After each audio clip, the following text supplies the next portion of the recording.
This is my Journal 1 notes, I guess, for how to read a journal article in social psychology. So basically what this article is talking about is how to approach research reports so they're not intimidating and so you actually can digest the information and utilize that information. A research report is different from a review article and a theoretical article. The last two that I said, tend to use more general vocabulary that specialists wouldn't necessarily, well, specialists would understand, but common people who are not specialists are more likely to understand, compared to research reports is likely to use statistical data that only specialists are really going to understand. So we use APA format in writing research reports, and that starts with your title. The title typically kind of tells you what your dependent and independent variable are, so you know if that's even an article that you should pick up and look at, because if you're studying babies and happiness, you're probably not going to read an article titled Adults and Depression. So from that, you can automatically think, oh, this might relate. If you think it might relate, you're going to move down to the abstract, which is 150 words or less. Just quick summary of what's happening in the journal research report in general. And this is kind of going to tell you if you need to read it or not. It tells you how it was investigated, the major finding, and hints at theoretical and practical implications for the future. And next thing is the introduction, which we talked about in class today. It's kind of something you can skim over, but it does present the problem that's under investigation, state why it was important to investigate.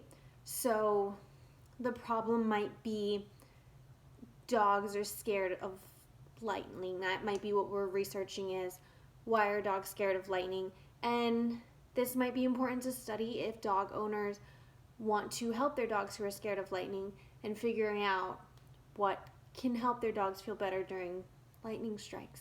That's just an example. But the introduction is also where you can find the researcher's hypotheses, which are typically at the very end in the very last paragraph. Some words is I predict, I hypothesize. Those are two major indicators that they're about to state their hypothesis. The next section in this, the methods section, which arguably is one of the most important sections. It's used to recreate experimentations. It tells you about the characteristics of people they're testing, their gender, their age, their social backgrounds. And this is a chronological report of the study. And a lot of, like I said, it's used to recreate a study, but it also can be used to branch off of a study. Maybe a different psychologist comes in and is like, oh, I feel like there's a step missing here, or I feel like we can improve this step, and then they retest using that new improved system. And this also is the area if there's some sort of cover story, because cover stories are often used in social psychology experiments, that it tells you how they presented that and how they acted that out. And this is important to use cover stories in social experimentation. So humans act natural. An example of that was the Milgram shock experiment.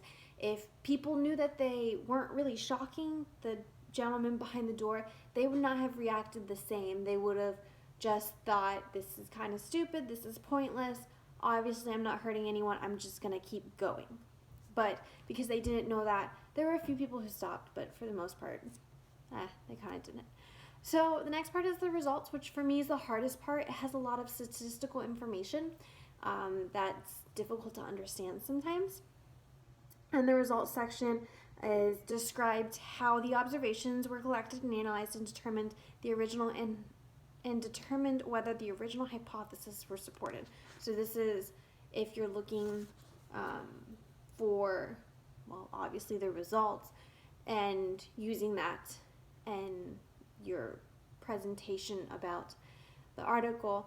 One thing that you can find in the results too is the p-value, which is one statistical that I learned in research methods, and that can tell you the significance of the experimentation, whether it has a positive correlation, negative correlation.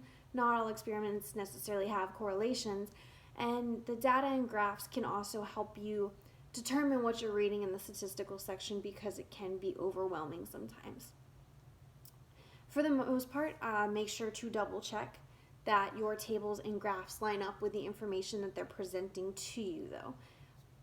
Usually they match, especially because most reliable articles are peer reviewed. If it's not peer reviewed, you probably don't want to be using it anyways.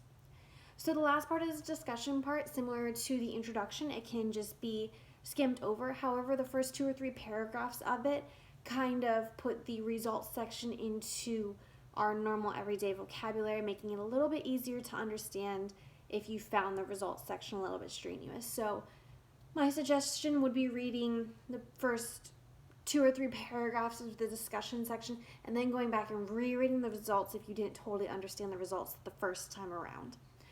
The discussion also tells you some limitations that took place within the experimentation. Maybe they ran out of money and couldn't test another variable. Maybe they didn't have the newest equipment. Maybe they only tested on one specific gender.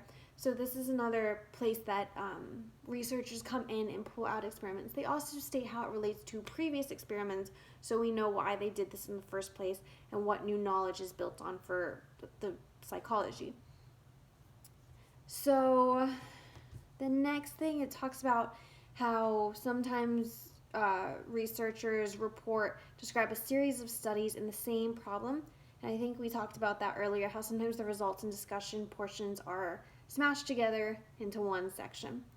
That's not really how the APA format goes, but you can do that, I guess. And like I said, it explains how past investigations are coming around. So really, the APA format is in chronological order. You have to come up with a problem before you can come up with a method. You have to conduct the method before you can come up with your results. And in order to discuss the results, you have to have results first. So it's all in chronological order all the way down. Social psychology is built on a dynamic interplay of discovery, justification, and dialogue between systematic observations of relations and theoretical explanations. So that's just talking about how the methods are put together and what social psychology is studying necessarily. And different researchers can conduct different experiments but still explain the same phenomenon. So there's not one correct way to necessarily conduct an experiment to discover something. There could be multiple different things. There's surveys, there's observations. You could manipulate the actual environment. And so a few questions that I pulled from that is, how does their work support their ideas, as far as how do these researchers develop their ideas and decide what's best? And my other question is, how can a researcher be trustworthy, or how can we go through their information and see what's trustworthy and what's important to understand? And it once again talks about how new research can be inspired by past research, and it gives a series of what things might happen in the experiments in order to influence these. It looks like the last thing I highlighted was social psychologists write up research reports for publication. It is because they believe they have something new and exciting to communicate about social behavior. So most psychology articles that really get out there do have some form of significance to the world, because if there really isn't much significance, there's not much reason in posting it or publishing it in general. And this is talking about too, it's interesting how we communicate the social and building off of that. And we talked about that in cultures too, that we build over time and create new knowledge. And they kind of, social psychologists or that branch of psychology is kind of like their own culture, and they build on new knowledge and they spread that throughout. Thank you. Bye.